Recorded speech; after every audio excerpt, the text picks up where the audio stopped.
प्यारे बच्चों, आज मैं आपको जो कहानी सुनाने जा रही हूं वो जरा ध्यान से सुनिएगा। बच्चों, आप जानते हो कि 14 वर्ष से कम आयु के बच्चों को मजदूरी पर रखना बहुत बड़ा अपराध है और सरकार ने बाल मजदूरी पर प्रतिबंध लगा रखा है। बच्चों, लेकिन ये बात श्रुति को मालूम थी। अब आप पूछोगे कि श्रुति कौन है? तो सुनो बच्चों, श्रुति बहुत समझदार बच्ची थी और बुद्धिमान भी। हमेशा अपनी कक्षा में प्रथम आती थी।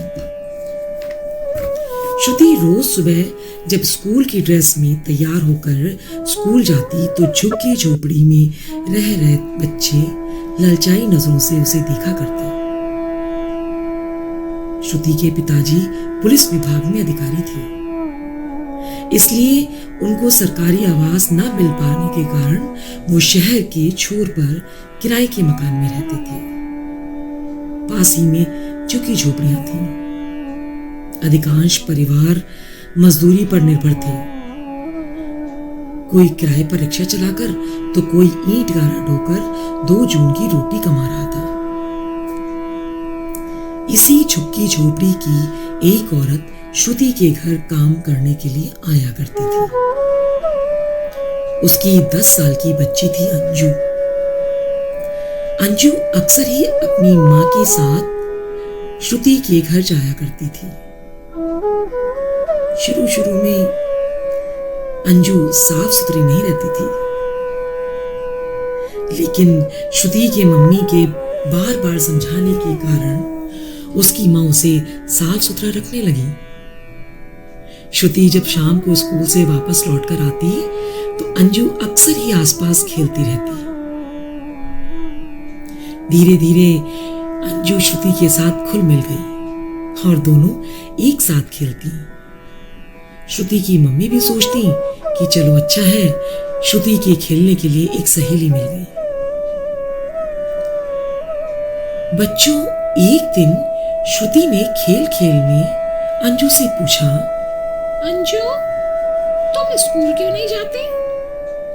क्या तुम्हारी इच्छा नहीं होती कि तुम भी पढ़ लिख कर खूब नाम कमाओ? श्रुति के ऐसा पूछने पर अंजू उदास हो गई। उसने उत्तर दिया, हमारे पास इतने पैसे ही नहीं हैं कि माँ बाप मुझे स्कूल भेज सके। मैं ही क्यों? झुग्गी झोपड़ी का कोई बच्चा पढ़ने के लिए स्कूल नहीं जाता है। श्रुति ने पूछा, तो फिर वो क्या करते हैं? काफी छोटे बच्चे तो गली मोहल्ले में थमा चौकड़ी करते रहते हैं और जो कुछ बड़े बच्चे हैं उन्हें काम पर जाना पड़ता है। पता है श्रुति, हमारे शहर में पटाखा बनाने वाला कारखाना है। अधिकतर बच्चे काम के लिए जाते हैं। कभी कभी तो उस पटाखा फैक्ट्री में विस्फोट भी हो जाता है। बुरी तरह घायल हो जाते हैं बच्चे। मेरा दोस्त राजन और सोफिया ऐसी ही एक दुर्घटना में अपंग हो चुके हैं। मुझे बहुत बुरा लगता है, बहुत दुख होता है। श्रुति को ये सब जानकर काफी दुख हुआ। पढ़ने की इस उम्र में बच्चों को काम पर जाना पड़ता है और वो भी ऐसे जोखिम भरे काम में। उसे मालूम था कि सरकार ने बाल मजदूरी पर रोक लगा रखी है तथा बच्चों की पढ़ाई के लिए मुफ्त व्यवस्था भी कर रखी है। अतः उसने निश्चय किया कि वो इन बच्चों के लिए जरूर कुछ करेगी। शाम को श्रुति के पापा के घर आने पर श्रुति अपने पापा के पास गई।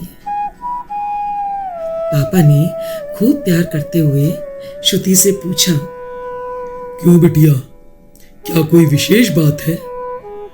हाँ पापा जी, आप मेरे लिए एक काम करेंगे? क्यों नहीं, मैं अपनी प्यारी बिटिया के लिए कुछ भी कर सकता हूं, पापा ने कहा। श्रुति आगे बोली, पापा जी, पास में वो जो झुग्गी झोपड़ी है, इसके अधिकांश बच्चे पटाखे बनाने की फैक्ट्री में काम करते हैं। क्योंकि बच्चों को मजदूरी काफी कम देनी पड़ती है, इसलिए फैक्ट्री का मालिक केवल बच्चों को ही काम पर रखता है। लेकिन बच्चों से काम लेना तो अपराध है। हाँ पापा जी, मैं भी यही कहना चाहती हूँ। आप इन बच्चों के लिए कुछ करते क्यों नहीं? मेरी तरह उनकी भी तो खेलने और पढ़ने की उम्र है। पापा को अपनी बेटी की समझ पर गर्व आया। फैक्ट्री पर छापा मारकर उन्होंने वहां काम कर रहे सभी बच्चों को मुक्त कराया तथा बाल श्रम कानून के उल्लंघन में फैक्ट्री के मालिक पर कार्रवाई कराई। इतना ही नहीं, उन्होंने समीप के सरकारी स्कूल में सभी बच्चों का दाखिला भी करा दिया। झुग्गी झोपड़ी के सारे बच्चे खुशी खुशी पढ़ने के लिए स्कूल जाने लगे। श्रुति की तो खुशी का कोई ठिकाना ना था, क्योंकि उसकी प्यारी सहेली अंजू स्कूल जो जाने लगी थी। तो बच्चों, देखा आपने, श्रुति ने अपनी समझदारी से पटाखा फैक्ट्री में काम कर रहे बच्चों को किस तरह से छुड़ाया। बच्चों, अगर आपके आसपास भी इस तरीके से कोई बच्चा काम पर लगा है तो कोशिश करिए कि जिस तरीके से श्रुति ने समझदारी दिखाई, आप भी दिखाइए।